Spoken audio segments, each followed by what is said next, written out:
매 대선 근처가 되면은 또 검찰이 수사권 조정 등으로 곤욕을 치르고 그때마다 난도질을 당하고 매번 반복이 되면서 그 정도가 심해지고 있지요. 우리 윤은걸 검사장 참 뭐 고생 많고 개인적으로는 참 안 됐는데 어떻게 하필이면 이럴 때 기조부장을 맡아가지고 고생을 하시고 뒤에 계시는 우리 저 후배 검사들 뭐 다 몇몇 알만한 사람들인데 고생 많습니다. 그렇지만 검찰권이 뭐 하늘에서 뚝 떨어져가지고 검찰한테 날라온 거 아니잖아요. 다 모든 권력은 국민으로부터 나온다. 국민이 준 거잖아. 그죠? 네, 그렇습니다. 근데 지금 국민들께서 검찰한테 그 권력을 주고 해방 이후 지금까지 쭉 운영을 해봤는데 그 전까지는 이거 좀 고쳐가지고 어떻게 좀 써봐야 되겠다라고 생각하다가 이제는 드디어 이건 고쳐도 도저히 못 쓰겠다라고 생각을 지금 하고 계시는 거 아닌가. 작년에 연이은 법조 비리 참 그 중에 하나만 터져도 검찰 전체가 뒤집어지고 또 장관이나 총장이 책임을 지고 뭐 물러날 그럴 시리즈였습니다. 그리고 곧장 터진 최순실 게이트 초동 단계에서 수사를 굉장히 소극적으로 됐고 우병우에 대해서는 뭐 몇 달 동안 수사를 제대로 하지도 않았죠. 그런 것들이 다 누적이 돼가지고 또 지금 이런 결과예요. 그러니까 지금 윤은걸 검사장 여기 나와 계시지만 이걸 검찰 내부적 시각으로 보실 게 아니고 공급자 입장에서 보실 게 아니고 수요자 입장으로 좀 생각을 좀 바꿔야 될 것 같아요. 그건 동의하시죠? 네, 그렇습니다. 예. 지금 검찰의 가장 큰 문제는 제 나름대로는 한 세 가지라고 생각합니다. 첫 번째는 대통령으로 상징되는 그 권력에 지나치게 애속됐다. 두 번째는 수사, 기소, 영장 청구권 등 권한이 엄청나게 집중됐다. 세 번째,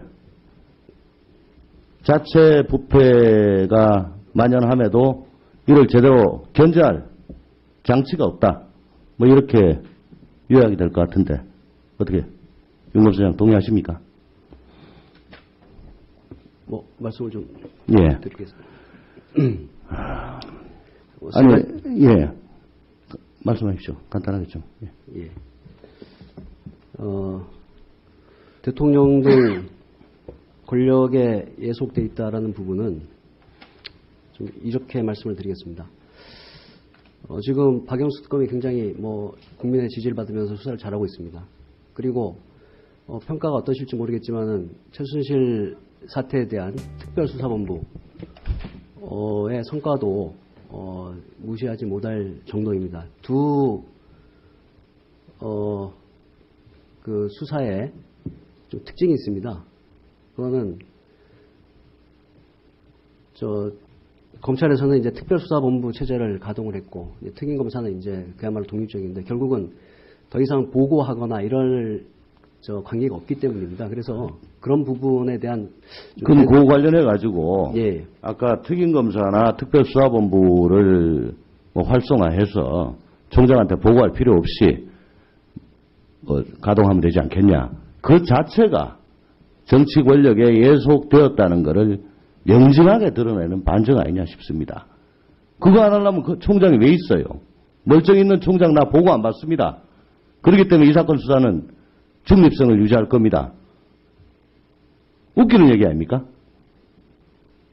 그거는 방법이 아니죠. 그러니까 결국은 대법원에서 인사하는 법관 인사 수준의 인사 독립성을 가질 수 있느냐 없느냐 검찰이. 근데 이게 위원이니 아니니 어디 소속됐느니 말았느니 국민들은 거기 관심 없어요.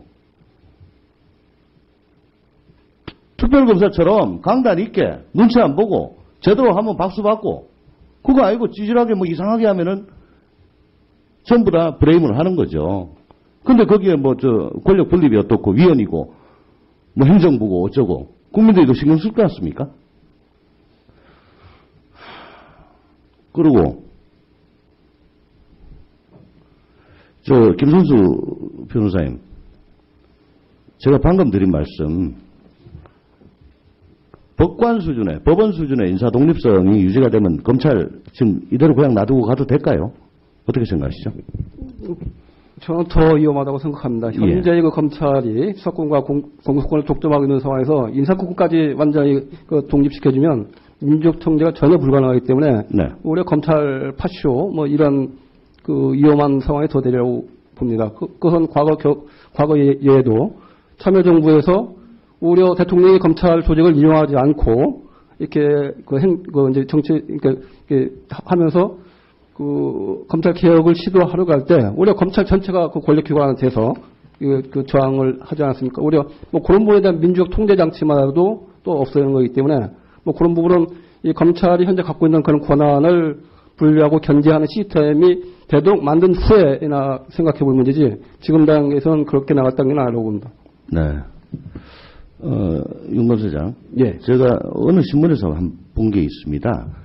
어떤 사람한테는 떡을 나눌 권한을 주고 또 다른 사람한테는 그 나눈 떡 중에 더 커 보이는 걸 먼저 선택할 권한을 주면 그러면 그 누구도 불만이 없을 것이다. 근데 지금 검찰은 떡을 나눌 권한과 또 나눈 떡을 먼저 선택할 권한까지 다 갖고 있다. 이건 바로 수사 기소권이 좀 분리가 되는다. 그런 얘기입니다. 물론 지금 경찰도 문제가 많지요. 엄청나게 많습니다. 인사권은 대통령한테 더 예속이 돼 있고. 근데 수사 기소가 분리가 돼서 서로 견제하고 균형을 맞춰야 된다는 거. 이거는 이제 좀 생각할 때가 되지 않았나요? 윤무사님? 예. 일단 사법제도는 그 여러 나라의 좀 운영 실태를 좀 봐야 될 부분이 있습니다. 지금 세계적으로 그 어떤 검찰의 그 수사권과 기소권이 분리된 사례를 좀 찾아보기가 어렵습니다. 말씀 중에 죄송한데 지금 국민들은 거기엔 별로 관심이 없어요. 세계적으로 어떻게 됐는지 말았는지.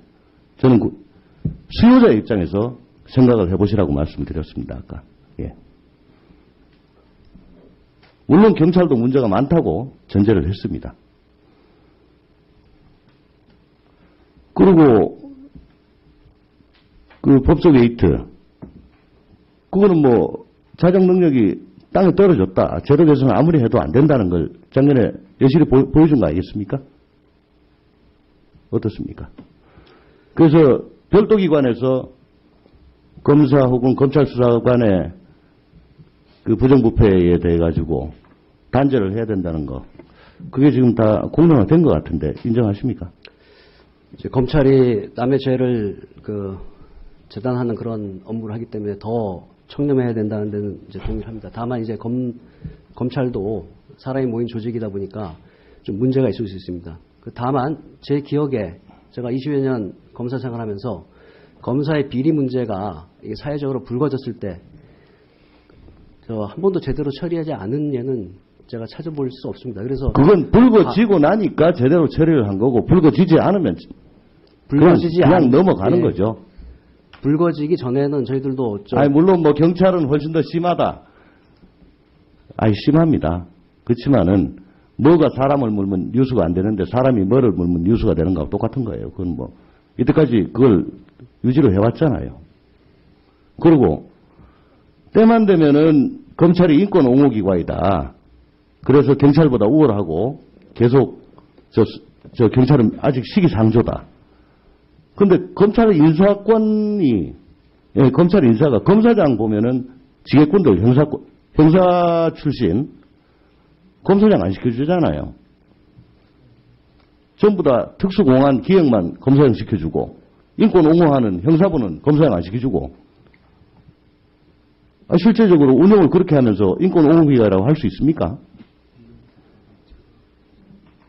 어떻게 하다 보니까 제가 윤은걸 검사장한테만 질문을 하게 됐는데 좀 수요자 입장에서 생각을 좀 해보시고 이제는 더 이상 그 법기술자 비슷한 그런 그 로직으로 계속 하시기에는 이제 너무 상태가 지났다. 그래가지고 감당하기 힘들다는 말씀이십니다.